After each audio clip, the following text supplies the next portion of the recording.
Vamos dar continuidade à leitura do livro Por que Gritamos, agora no capítulo 2, Fazendo as Pazes com quem se é. Venho de uma linhagem de gente brava. O meu pai, os meus tios, grande parte dos meus primos, todos estão acostumados a explosões de raiva. Lembro de, volta e meia, meu pai ter de viajar até a cidade onde vivia o meu avô para resolver problemas causados por ele e suas brigas. Cresci sendo a que não leva desaforo para casa, a que fala o que pensa, brava, nervosa, e ser brava e nervosa não era uma coisa legal. Ninguém gosta de gente nervosa assim. Nenhum homem vai querer se casar com você. Você não pode ser assim. Mas onde fica o botão deixa de ser assim, que eu nunca o encontrei.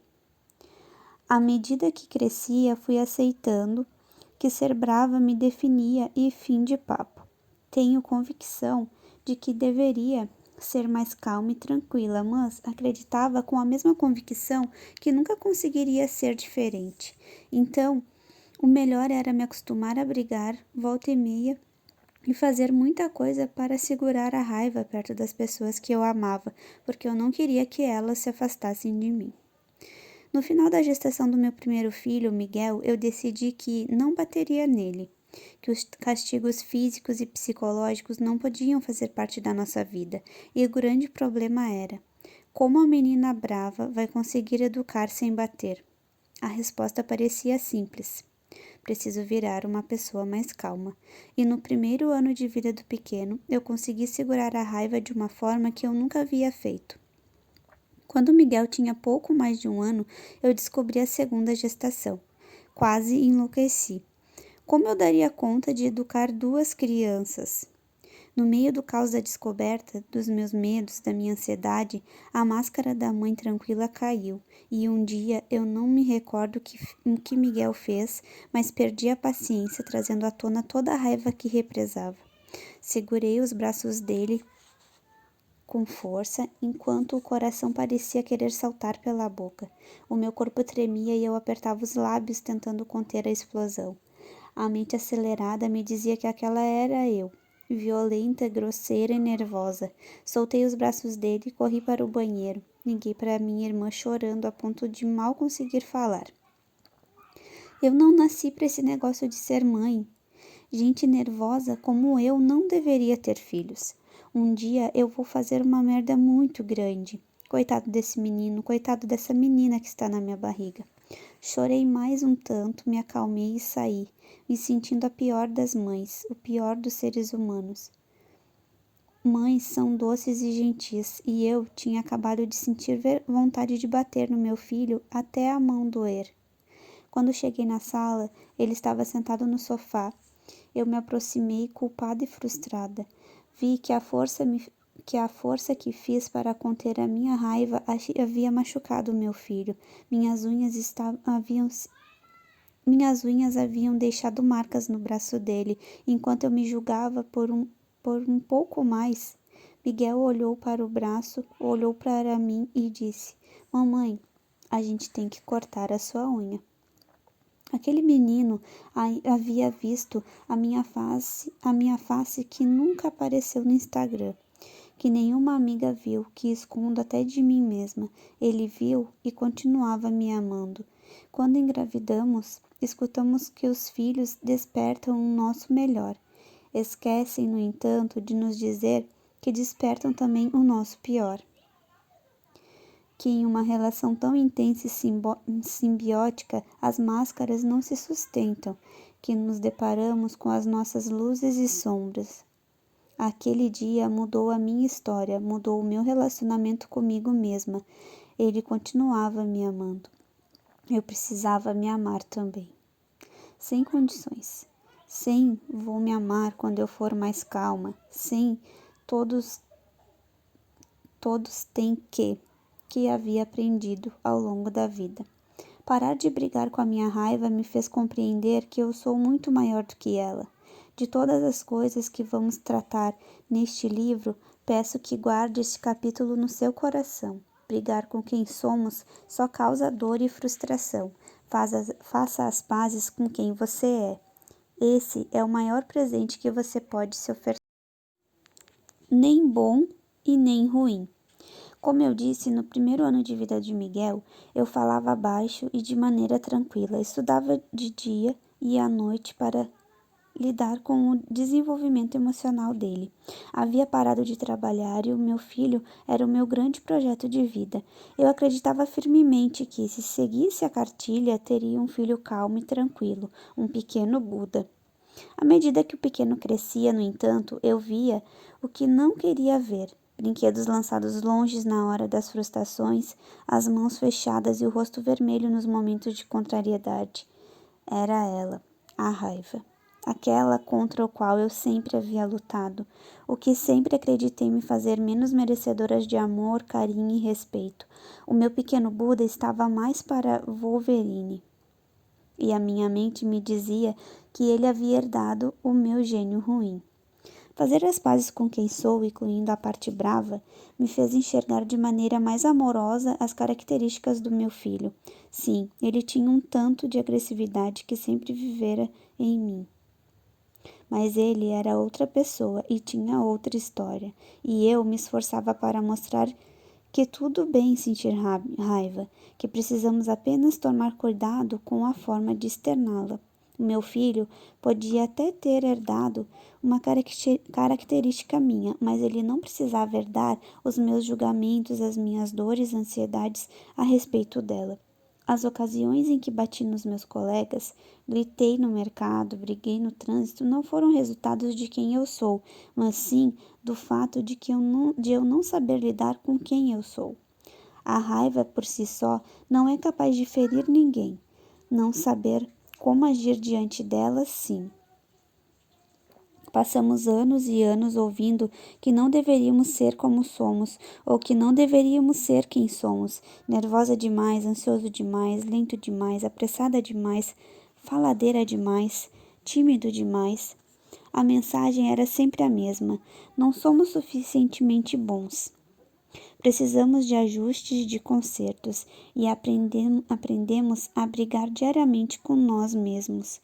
Eu não seria capaz de lidar quantas vezes durante um evento ou consultoria escutei.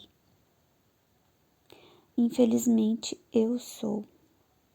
Seguido de uma característica absolutamente humana e normal, mas que a pessoa acreditava que nela era uma aberração, responsável pelos males da sua vida. Nenhuma característica é boa ou ruim por si só. Todas têm as suas potencialidades e as suas fraquezas. Aprender a olhar para cada pedacinho nosso com respeito e leveza transforma a vida. A agressividade que sempre odiei em mim também me fez enfrentar os meus medos. Alimenta o meu senso de justiça e de honestidade. O mesmo acontece com Miguel. A sensibilidade que volta e meia julga excessiva em Helena faz com que ela seja dotada de uma inteligência social impressionante. Conhecer as nossas características e simplesmente entender que elas são o que são, nos faz mais potentes. Esse é o primeiro passo para termos uma relação mais pacífica e amorosa conosco. Entender que as nossas características têm a cor que damos a elas. São neutras, nem boas e nem ruins. Simplesmente são o que são. Acontece que aprendemos a encarar apenas o lado ruim do que somos, com a intenção de evitar sofrimentos futuros. Os nossos pais nos criticavam e apontavam o que deveríamos mudar, quem deveríamos ser. Quais características nossas precisavam desaparecer para que fôssemos considerados bons e adequados? Enquanto esses defeitos eram vistos sob lentes de aumento, na maioria das vezes, as qualidades e os pontos positivos passam despercebidos. Não fez mais do que obrigação. Era a frase presente em muitas e muitas famílias. É difícil enxergar a si mesmo com gentileza e amorosidade quando herdamos dos nossos pais o olhar crítico e cheio de cobrança com o qual éramos mirados diariamente. É difícil enxergar a nós mesmos para além dos nossos erros e falhas quando eles eram citados e relembrados com frequência, mesmo quando acertávamos. Finalmente se comportou. Já estava perdendo as esperanças. Olha só, o quarto está arrumado, vai chover. Nem mesmo nos momentos em que buscávamos atender às expectativas, as nossas falhas eram esquecidas. Acostumados a receber críticas ainda mais pesadas dos seus pais, os adultos que nos criaram também feriram a nossa autoimagem. Mas agora temos a oportunidade de limpar as lentes e enxergar com mais amorosidade e clareza. Qual é o lado bom de ser você que tem passado despercebido no dia a dia? Marta. A primeira vez que conversamos, Marta se queixou da filha de 5 anos. A menina, segundo ela, não a respeitava. Exigia muitas coisas, gritava demais, reclamava de tudo. A realidade era que Marta fazia qualquer coisa para evitar conflitos. Era pacifista a ponto de se anular para não ter de vivenciar o desconforto que os nãos poderiam provocar. Ela me dizia que queria ser mais firme, falar de maneira enfática e assertiva, mas se considerava molenga demais. Era interessante notar que ela acreditava que, para conseguir impor limite nas relações, precisava virar outra pessoa, alguém que fosse o oposto de quem ela era. Conversamos sobre como ela, sendo quem era, poderia defender o que acreditava ser o melhor para si, e de que maneira poderia falar, quais estratégias poderia usar. Não é sobre quem você deveria ser, mas sobre quem você é. O que podemos fazer com as cartas que temos nas mãos? Abandonar o que deveria ser mudou a sua perspectiva. Ela aprendeu a identificar os sinais físicos do desconforto e admitir que, às vezes, era preciso senti-los. Aprendeu que poderia dizer não, sem necessariamente ser dura com as pessoas. Entendeu que seu jeito leve e tranquilo a ajudava muito em diversas situações. Ela precisava apenas prestar um pouco de atenção às próprias necessidades para não ignorá-las em nome da paz mundial. O bom ou o ruim está nas lentes através das quais vemos a nós mesmos e não nas nossas características em si. Era só uma opinião. Marcos e eu tínhamos muito em comum e em pouco tempo de convivência nos tornamos muito amigos. Ele era um homem bondoso e generoso e sensível. Eu o considerava uma das pessoas mais bondosas que já havia conhecido. Não por ser caridoso, mas por demonstrar um coração gentil nas pequenas e grandes interações do dia a dia. Depois de um tempo de amizade, descobri que, aos olhos da família, Marcos era o extremo oposto. Chato, reclamão e maldoso. Por vezes, enquanto os pais descreviam o filho, eu me perguntava se realmente o conheciam. Nada daquilo parecia corresponder à pessoa cujas confidências eu escutava. Com o tempo, descobri que o irmão desempenhava o papel de bonzinho em casa e, como esse papel já estava ocupado, Marcos foi alocado ao extremo oposto. Se o irmão lavava o banheiro e arrumava a cama, e Marcos apenas arrumava a cama, isso era um sinal de que Marcos não era suficientemente bom. E assim eles seguiam desempenhando seus papéis no teatro da família. O mais impressionante era que, por conta do personagem que representava em casa, Marcos desenvolveu diversos problemas de autoestima. Não conseguia reconhecer as suas características positivas, não enxergava a própria generosidade. Mesmo sendo um homem adulto, seguia como uma criança que acreditava piamente nas palavras e opiniões dos pais. Certa vez, depois de uma interação com a família dele, fiz um comentário sobre uma situação em que os pais haviam comparado ao irmão sem nenhum pudor. Agora entendo a forma como você olha para si mesmo. Aos olhos do seu pai, seu irmão é perfeito. Nunca deu trabalho, nunca acordou de madrugada, é o melhor do que você em todos os esportes e até nos jogos de tabuleiro. Caramba! E a resposta dele foi apenas: ele é um bom em tudo. E eu nem percebi que meus pais tinham dito isso.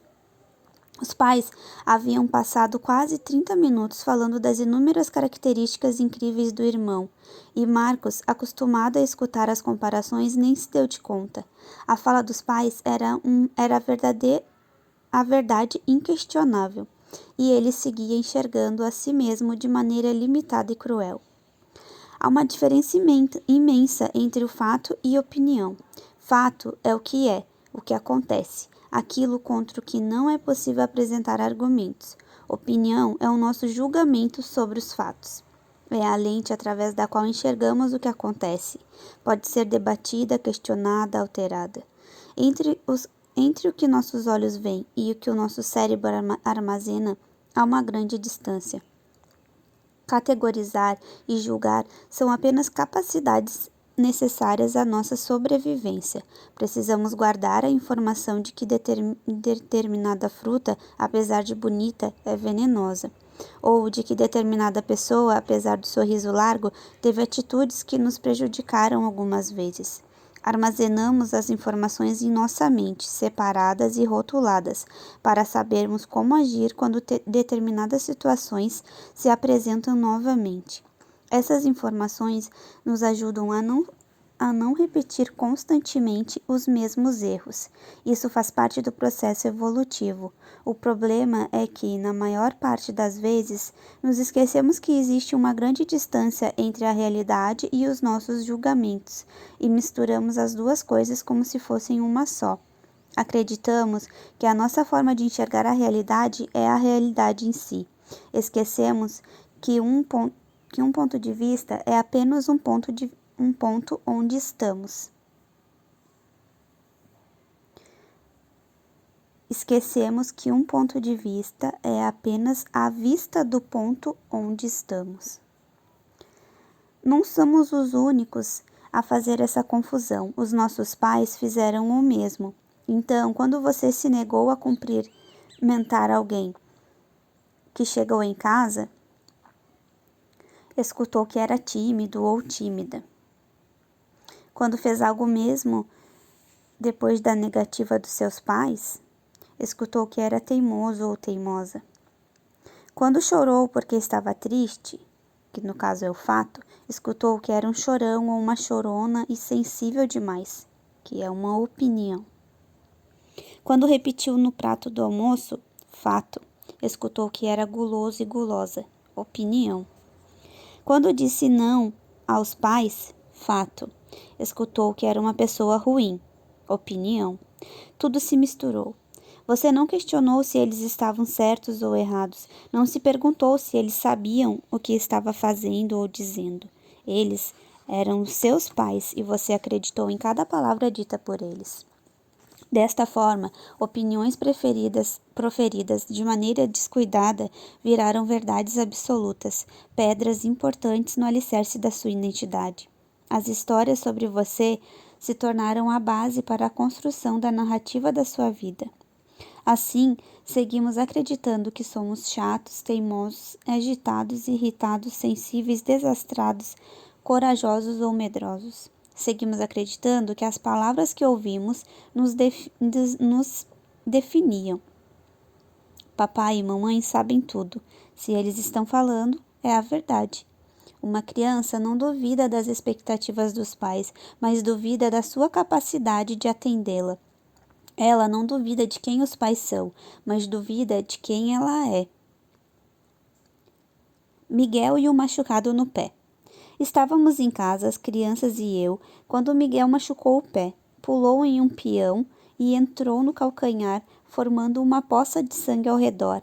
Lidei com a situação de maneira tranquila e, após cuidar do ferimento e acalmá-lo, liguei para o pai para contar o que aconteceu.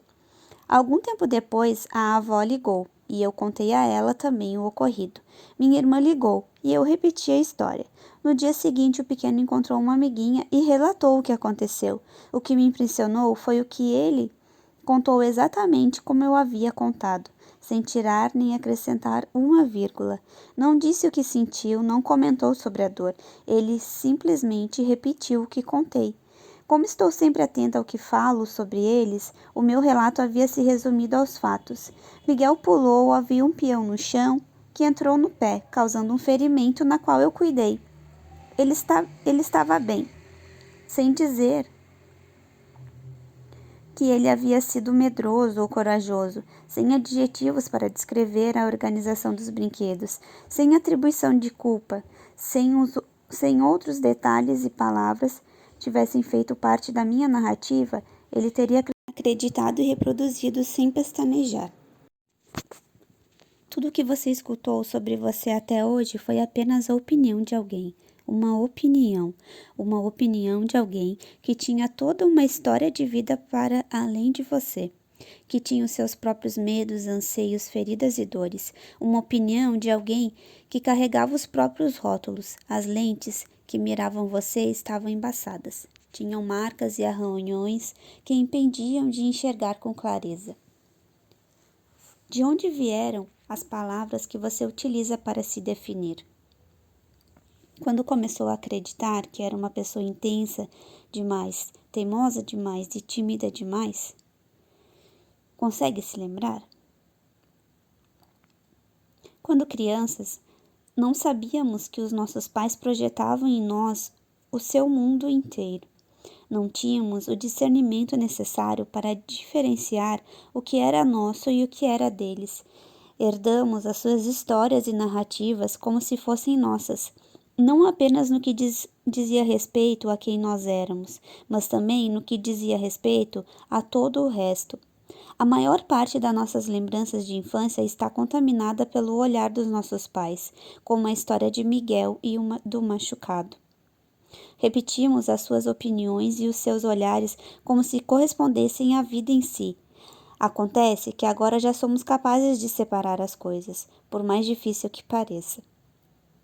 Agora você pode finalmente começar a compreender que quando diziam que era uma pessoa teimosa, chata, ansiosa, dentre tantos outros adjetivos, isso não era uma verdade, como a cor da sua pele ou a sua altura. Agora você é capaz de ver a si mesmo com seus olhos, não com os olhos alheios. Muito além de perceber que as suas características não são boas ou ruins, você precisa entender que a maioria delas nem sequer existe de fato, são apenas a fala de alguém que não sabia separar o que é fato do que é opinião. Pode ser que você esteja, neste momento, pensando que sim, algumas das suas características não são realmente verdadeiras, mas histórias contadas pelos seus pais. Mas que muitas delas correspondem à verdade, são o que são, e você as odeia. Não sabe lidar com elas e gostaria apenas que fossem diferentes. E cá estou eu, para lembrar que você é maior do que elas. Que nenhuma característica é capaz de definir quem você é. Ninguém é uma coisa só. Todo rótulo é uma prisão. Somos mansões enormes, complexas, cheias de quartos, cômodos, varandas e porões, mas estamos acostumados a viver em apenas um cômodo, que mal nos comporta. Fomos empurrados para dentro do quartinho de bravo, ansioso, tímido, e deixamos de explorar a nossa capacidade de encontrar a calma, a temperança, a expansão. Somos muitas coisas, mas fortalecemos aquilo que ganhou atenção por uma vida toda. E acreditamos que somos apenas um cômodo de nós mesmos, pequeno, estreito e apertado. Como era rotulado de chato e egoísta, meu amigo Marcos não conseguia enxergar que era bem mais do que isso. Não conseguia enxergar que dominava vários jogos, que era bom em futebol e que tinha uma memória impressionante. Quando digo que sou brava, esqueço que também sei escutar. Sou muito leal aos meus amigos e sou uma companhia divertida. Não há uma única palavra capaz de definir a complexidade e a imensidão do que somos. Bandeira branca. No dia em que decidi aceitar a raiva e a agressividade como partes de mim, tive mais dúvidas que certezas. Como eu ia fazer isso? Como ia parar de lutar contra a raiva? E se parar de lutar contra ela e me transformasse em uma fera descontrolada? As únicas coisas que eu sabia fazer eram brigar, pensar que eu não deveria ser assim e me julgar, cada vez que agia de maneira contrária à que eu julgava correta. Depois de uma vida inteira procurando o botão "deixa de ser assim", eu estava finalmente pronta para desistir, mas não fazia ideia de como começar. O primeiro passo foi buscar entender como eu funcionava. Escutamos tantas certezas a nosso respeito que perdemos a curiosidade. Achamos que simplesmente sabemos quem somos, mas a realidade é que há sempre muito a aprender. Eu precisava entender como a raiva chegava a fim de elaborar estratégias para lidar com ela. Lembro que a minha avó sabia quando eu ia chorar, e isso sempre me impressionava. Uma mulher analfabeta que não tinha televisão e nenhum contato com meteorologia? A bem da verdade, ela não sabia nem sequer pronunciar essa palavra, mas sabia quando a chuva viria e preparava a casa. Tirava as roupas do varal, prendia os animais. Uma vez perguntei como ela sabia se preparar para a chegada da chuva. É o vento, minha filha. Passei a aguçar os meus sentimentos, como a minha avó. Sentar e reclamar porque a tempestade viria não era muito útil. Eu precisava aprender o que anunciava sua chegada e me preparar. Já que a chuva viria, eu não queria ser pega de surpresa. E essa atenção aos meus sinais me presenteou com algo que anos de briga nunca me proporcionaram: a autorregulação. Dividi a chegada da raiva em 3 estágios. No primeiro, o meu coração acelera e a respiração muda. Esse estágio é sutil e por toda a minha vida passou despercebido. Eu só sabia que estava com raiva quando já estava xingando e chamando alguém para a briga. Então, entendi que antes da explosão havia sinais de que me alertavam sobre a necessidade de me afastar e me regular. Eu só precisava ficar atenta para identificá-los. No segundo estágio, além dos sinais anteriores, os meus músculos se contraem. Temos todos os animais vertebrados, uma região em nosso cérebro que regula as nossas relações mais primitivas, que nos faz lutar ou fugir ao menor sinal de perigo. O meu cérebro, em regra, me faz lutar. O meu corpo se prepara para o combate. As mãos se abrem e se fecham com certa rapidez, e os músculos das costas e dos braços ficam tensos. Os pensamentos se aceleram e, no último estágio, além de todos esses sinais, sinto a cabeça doer e o estômago queimar.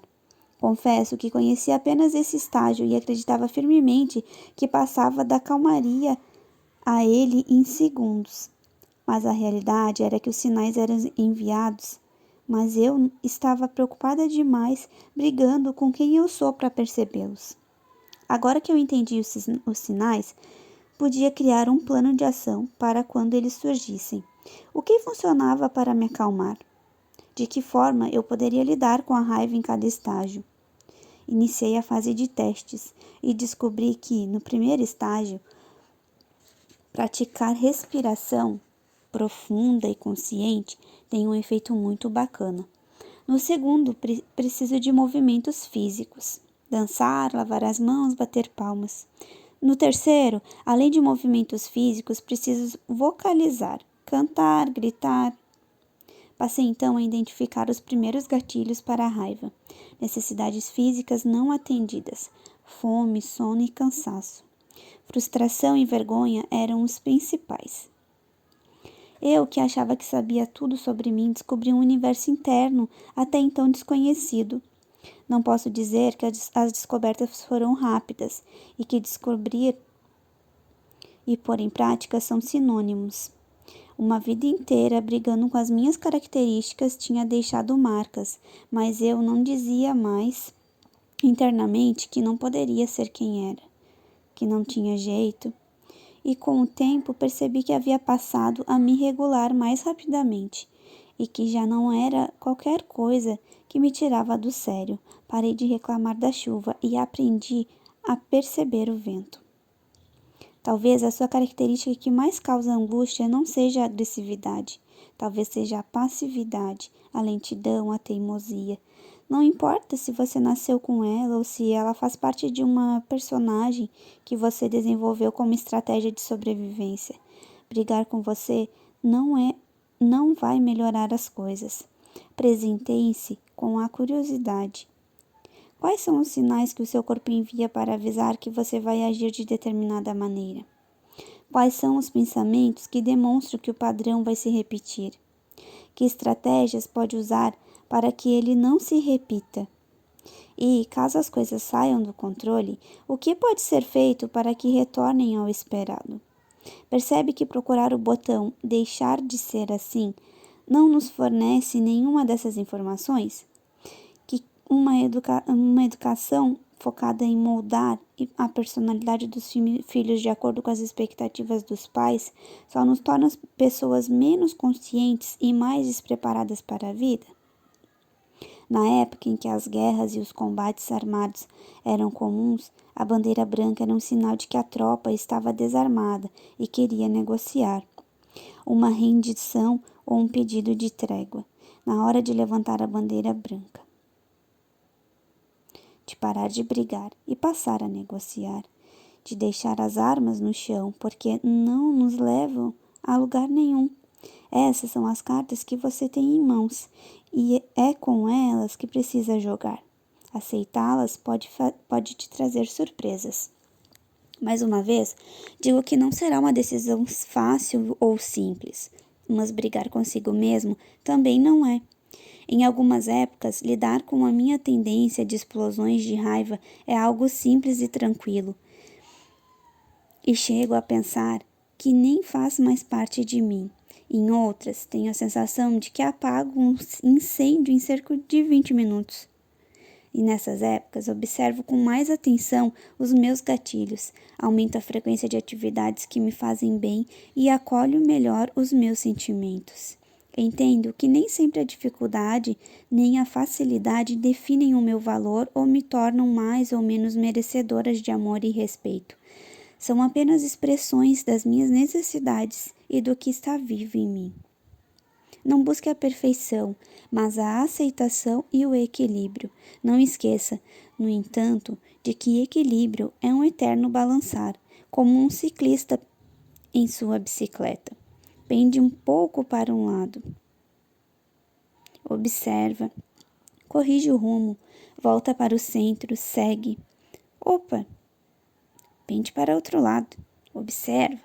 Corrige o rumo, volta para o centro, segue. Em alguns momentos esse balançar é leve e quase não o notamos. O caminhar fica fluido, a bicicleta se guia quase sozinha. Em outros momentos o terreno está diferente, as nossas pernas estão cansadas, a nossa atenção está longe.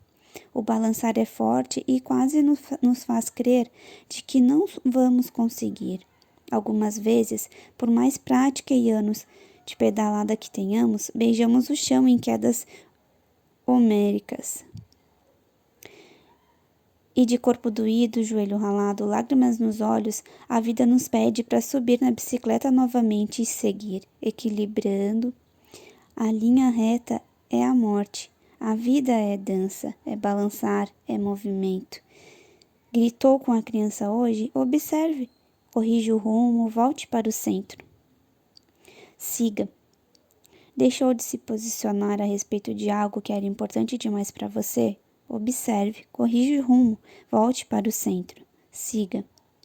Comeu mais do que dava conta? Observe, corrija o rumo, volte para o centro e siga. Educar, viver, amar e aprender. Tudo que pede equilíbrio pede movimento, atenção e coragem. Errar faz parte da vida. Pender para um lado que não é o que gostaríamos também.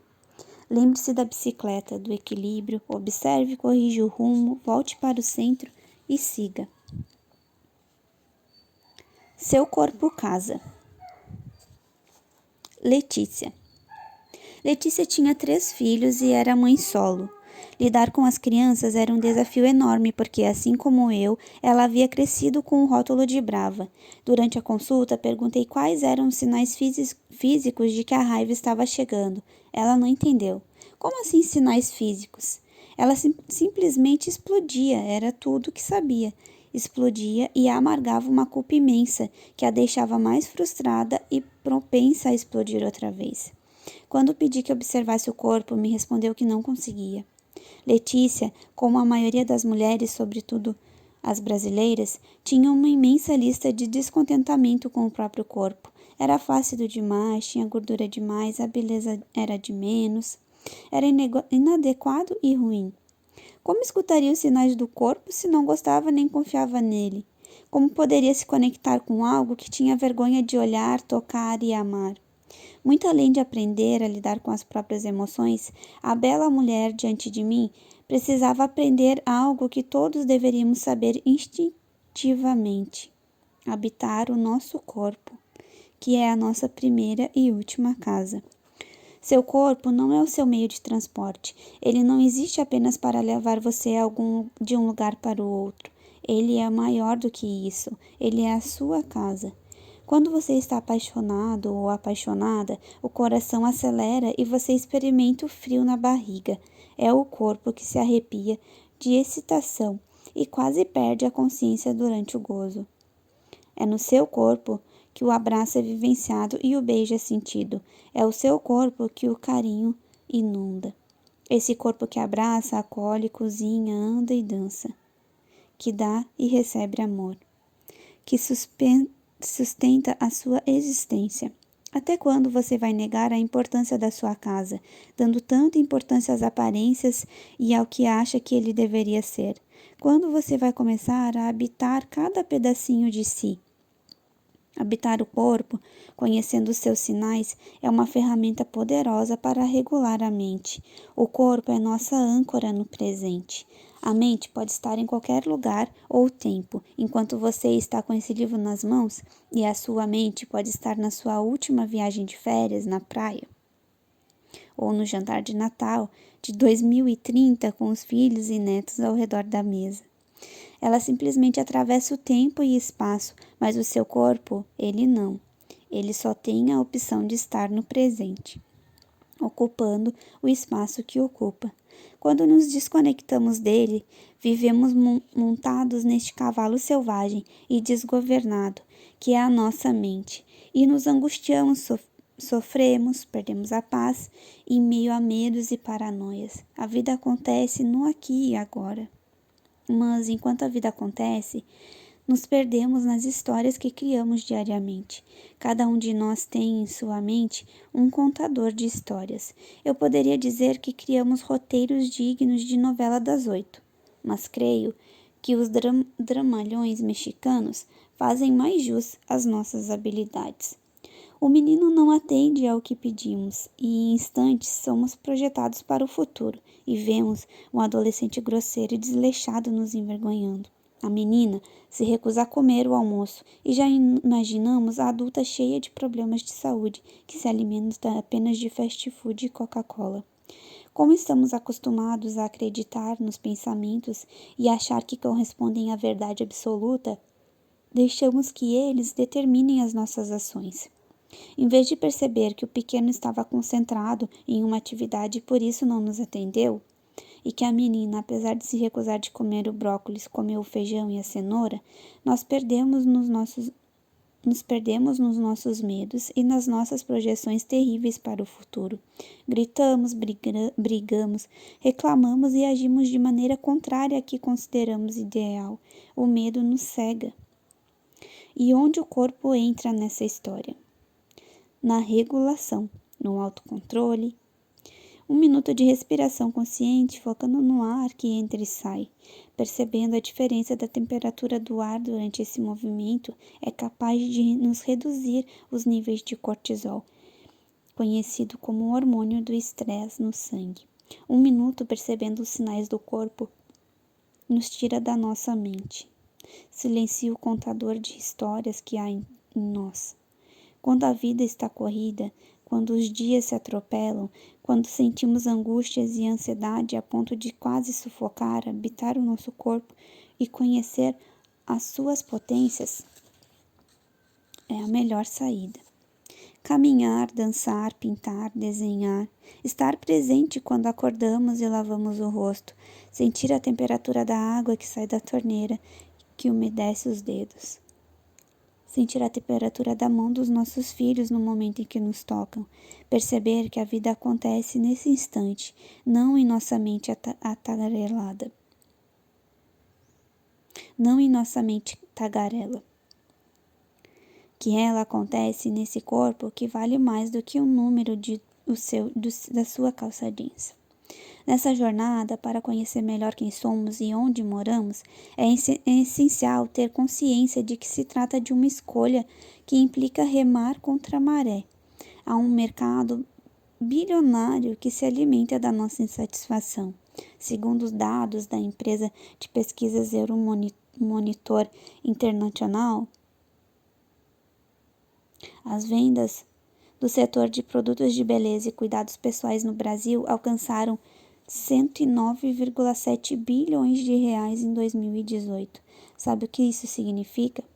Sobretudo, se for mulher, isso significa que o mercado precisa que você odeie os seus culotes e queira comprar cremes e mais cremes redutores para adequá-los ao padrão. O que é importante que você ache o seu cabelo bonito, mas que ele só será maravilhoso se for exatamente igual ao da atriz da novela. E que para isso aconteça, você precisa usar aquele produto inovador feito com a matéria-prima mais incrível de todos os tempos e que até ontem não sabíamos que existia. Não gostar do seu corpo é essencial para manter uma indústria que, apesar da crise econômica e da inflação, só cresce no país.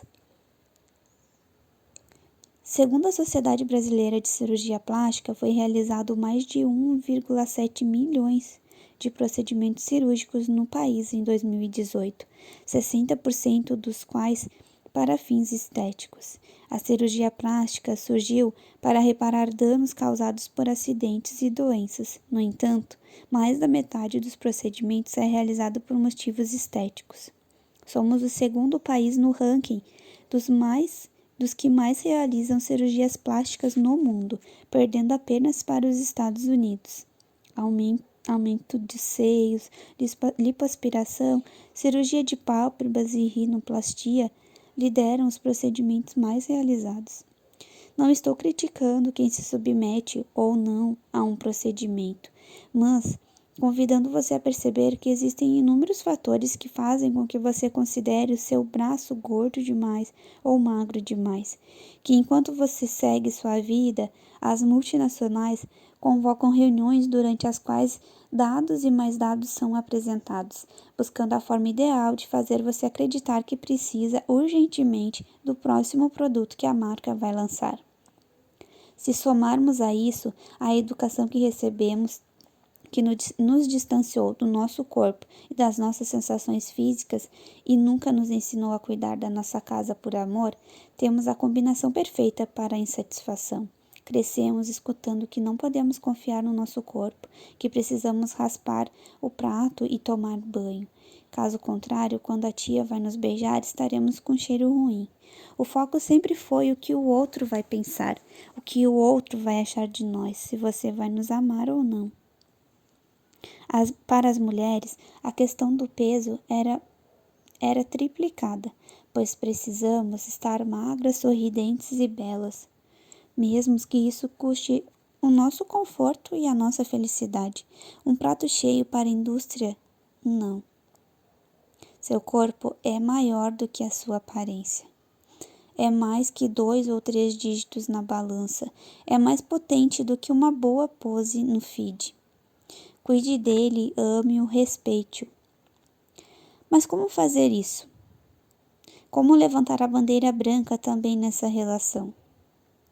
Buscando consciência, questionando a nossa mente, ganhando perspectivas sobre as situações e aceitando que há um longo caminho de aceitação a ser percorrido, um passo por vez. Passei anos brigando com a balança, não importava o número que aparecesse nela, eu o considerava alto demais. Emagrecer foi o foco de uma vida inteira. Meu peso oscilou tanto que não sei mensurar. Lembro da minha primeira dieta aos 13 anos, a dieta da sopa. De lá para cá foram muitas, dos pontos da lua, da laranja, low carb, inúmeros planos alimentares, Todos funcionaram por um tempo. Em todos emagreci, mas voltei a engordar. Quando engordei pela última vez em 2017, decidi que não conseguiria mais seguir uma dieta. Chorei de cansaço, de exaustão, derrotada e frustrada porque entre os jogos desse mercado bilionário, a jogada de mestre é culpar a sua força de vontade por não se adequar ao padrão. Na busca por uma forma consciente e amorosa de cuidar de mim, encontrei a nutrição comportamental e descobri que não conhecia minha fome nem a sensação de saciedade. Tantos anos focando em comer tudo que estava no prato tinham me afastado do meu sensor natural, que me dizia que já havia comido bastante. Eu não conhecia o meu corpo. A maioria de nós não o conhece. E assim como fiz com a raiva e com as minhas emoções e características, passei a ter curiosidade em vez de certeza, compaixão em vez de rancor. Não é possível ter uma relação de consciência e amor por si sem estar em harmonia com o corpo, sem ter a atenção e a respiração, sem estar atento ao que se come e à maneira como essa comida é recebida. Nesse processo de me observar, descobrir que doces em excesso me dão ressaca. Primeiro fico feliz e eufórica, mas o tempo depois sinto desânimo e tristeza. Nenhuma dieta seria capaz de me contar isso. Só fazendo as pazes com o meu corpo que eu aprendi a lidar com ele. Comecei a me exercitar por amor. Massageei os meus pés no final do dia, agradecendo a casa por ter me abrigado por mais 24 horas. Qual foi a última vez que você massageou seus pés? Qual foi a última vez que tocou amorosamente no seu corpo, agradecendo por tudo que ele é capaz de fazer? O que está esperando para começar hoje, agora, neste momento? Tudo bem ser você. Há algum tempo, quando realizava workshops, começava sempre com a mesma frase da autora de Herbie Gardner. Quero que ele conheça exatamente a coisa especial que ele é, senão não perceberá quando ela começar a ir embora. Quero que ele permaneça desperto e veja as possibilidades mais loucas. Quero que ele saiba que vale a pena fazer de tudo só para dar um pequeno pontapé no mundo quando se tem a chance. E quero que ele saiba a razão sutil, fugidia e importante pelo qual nasceu um ser humano e não uma cadeira. Depois de recitar a frase, perguntava aos participantes quem naquela manhã havia se lembrado da razão sutil, fugidia e importante pela qual havia nascido um ser humano e não uma cadeira. Ninguém em nenhum dos eventos levantou a mão. Nós nos acostumamos a ver a nós mesmos como cadeiras. Achamos que, se lixar aqui, desempenar ali, trocar o assento e alguns detalhes, ficaremos perfeitos. Mas não somos cadeiras que precisam ser consertados e ajustados. Somos humanos e, por mais que não tenhamos aprendido isso, com a intenção de nos preparar para a vida, os nossos pais achavam que podiam nos moldar de acordo com as suas expectativas e se esforçaram para nos encaixar em suas formas e padrões. No próximo capítulo, vamos falar sobre o conceito de infância e as suas repercussões na forma como fomos educados, mas preciso que você entenda desde já que havia, e de certa forma ainda há, uma visão de que nascemos como livros em branco, que os pais são capazes de determinar como os filhos devem agir, falar e ser, e os nossos pais acreditavam que essa era a sua missão, determinar quem somos, nos moldar, como marceneiros lixaram, cortaram e encaixaram. E assim, seguimos esquecendo a razão sutil, fugidia e importante pela qual nascemos humanos e não cadeiras. O filho que idealizamos não nasceu. A criança que gestamos ou adotamos e para a qual fizemos planos e cultivamos sonhos não veio ao mundo. Esse ser que educamos é alguém único. Nunca houve nem nunca haverá ninguém igual. Não interessa se você tinha uma forma quadrada, perfeitamente delesada e calculada. Se percebeu?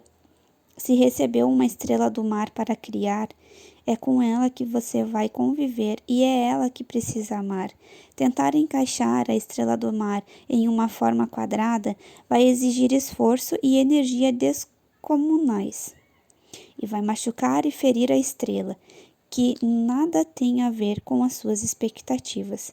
Acontece que, infelizmente, os nossos pais não tinham essa consciência. A maioria de nós tem marcas profundas dessa tentativa de encaixe em formas nas quais não cabe. Acreditamos que as expectativas deles eram os padrões aos quais deveríamos nos adequar e sofremos e duvidamos das nossas capacidades. Passamos a acreditar que não somos bons o suficientes e que só seremos amados, aceitos e acolhidos quando mudarmos cadeiras e marceneiros. Você não nasceu para fazer os seus pais felizes. Não existe para dar orgulho a quem quer que seja. Você nasceu para ser você, para se amar, para colocar os seus dons e talentos a serviço do mundo, para crescer com a comunidade, se relacionar com o outro sem desrespeitar os seus limites. Você nasceu para amar, sorrir, chorar, crescer e evoluir, não para se adequar a um padrão criado por alguém que também nasceu para amar a si mesmo e não saber disso. Tudo bem ser você, com essas características, com esses sentimentos e com esse corpo. Tudo bem. Você não será capaz de encontrar calma e tranquilidade, de educar respeitando o outro e a si mesmo ou a si mesma se estiver brigando com quem é diariamente. Tudo que você leu até aqui não vai mudar a sua relação com quem você é imediatamente. Isso vai exigir tempo e treino. Vai exigir que você acolha a dança da vida, que aceite o equilíbrio que é movimento. Quando a voz julgadora, que está acostumada a violentar o seu coração toda vez que você erra e é menos perfeito ou perfeita, aparecer, respire. Respire por pelo menos 1 minuto. Sinta o ar entrar e sair. Ancore-se no presente. Lembre-se que são os seus medos gritando alto. Diga para si mesmo ou para si mesma que não importa o que faça ou diga, você é alguém especial, que merece amor, carinho e respeito. Não importa o tamanho do erro ou da falha, chore a frustração, assuma a responsabilidade e repare o que for necessário. E jamais esqueça que ser você é o bastante. Que há uma razão sutil, fugidia e importante pela qual nasceu humano e não cadeira. Resumo do capítulo. Brigar com quem somos só causa dor e frustração. Faça as pazes com quem você é. Esse é o maior presente que você pode se ofertar. O primeiro passo para uma relação mais pacífica e amorosa consigo mesmo é entender que as nossas características têm a cor que damos a elas. São neutras, nem boas nem ruins, simplesmente são o que são. Grande parte das palavras que você utiliza para definir quem é trata-se apenas da opinião dos seus pais ou cuidadores que você acreditou corresponder à verdade. Uma criança não duvida das expectativas dos pais, mas sim da sua capacidade de atendê-las. Ela não duvida de quem os pais são, mas sim de quem ela é. Não há uma única palavra capaz de definir a complexidade e a imensidão do que somos. Ninguém é uma coisa só. Substitua a certeza pela curiosidade e descubra como você funciona. Dessa forma, estará utilizando melhor a sua energia do que seguir procurando o botão "deixe de ser assim". O seu corpo é a sua casa. Uma boa relação com ele, além de fortalecer a autoestima, cuida da saúde mental e auxilia na relação das emoções. Você é bom o suficiente, você é boa o suficiente, merece amor, carinho, respeito, sendo quem é. Há uma razão sutil, fugidia e importante pela qual nasceu ser humano e não cadeira. Fim do capítulo 2. Se você gostou desse áudio, envia para outras pessoas o capítulo 1 e o capítulo 2, que assim você motiva o meu trabalho. Se inscreva também no canal, curte e deixa seu comentário. E em breve a gente inicia o capítulo